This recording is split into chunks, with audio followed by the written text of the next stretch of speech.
Ponyboy Curtis is a name you don't forget.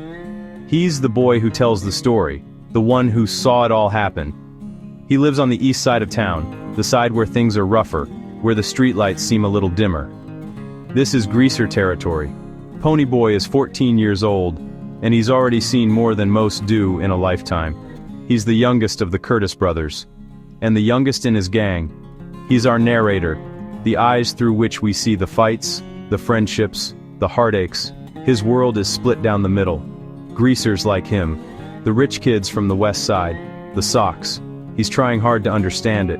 He's a greaser, no doubt. Long greasy hair, slicked back, a leather jacket when it's cold, a house always open to his buddies. But he isn't just another tough kid. There's something different about him. He likes to walk home alone to think.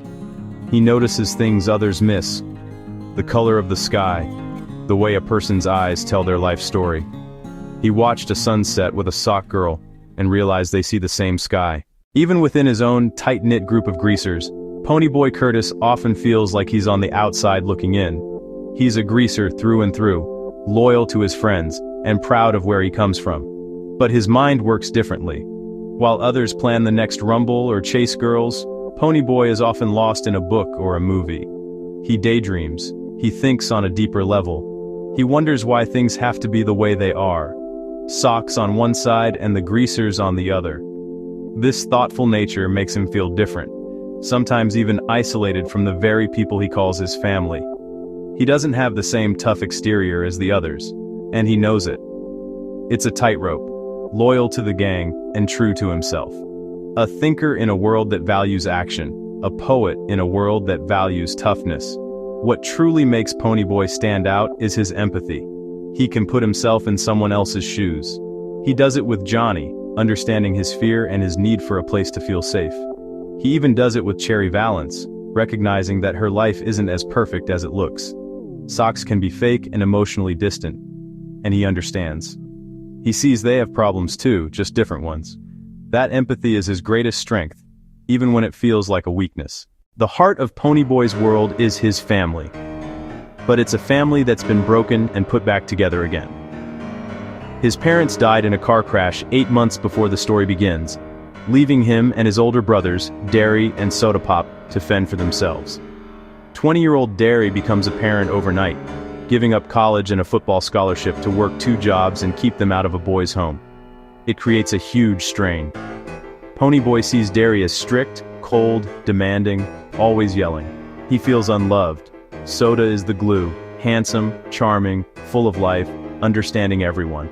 Ponyboy adores him. Soda defends him, listens, and comforts.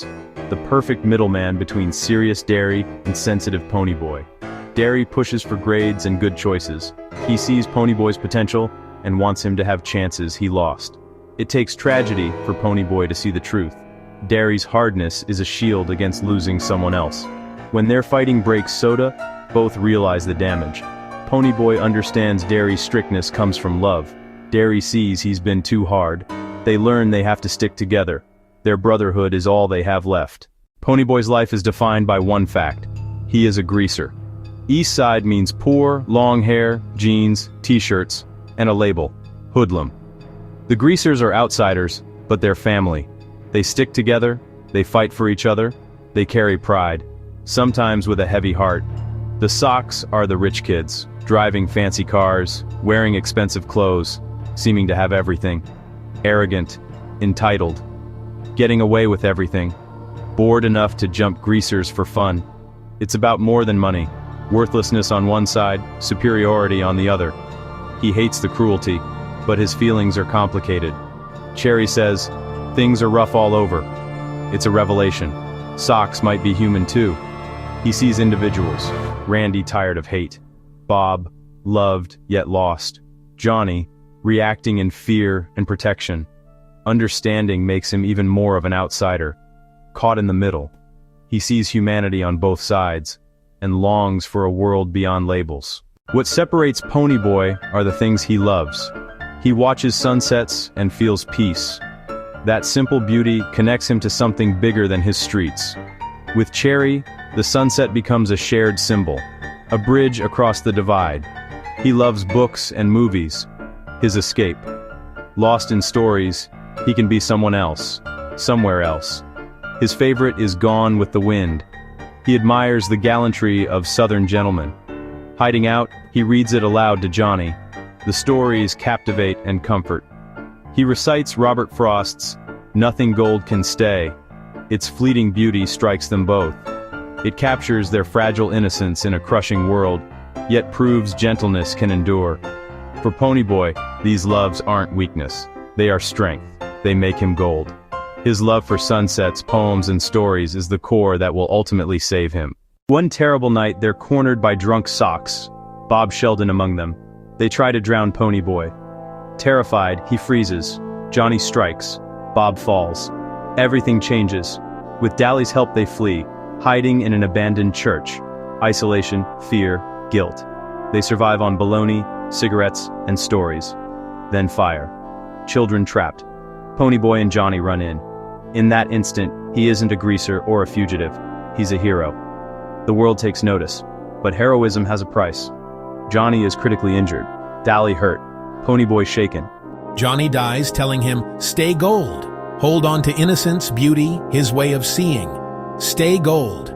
Dally, unable to cope, forces a fatal end. Ponyboy sees Dally chose it. Two paths: die hard and empty, or honor Johnny's last wish. He learns fighting solves nothing. Socks are just guys too. He decides to tell his story.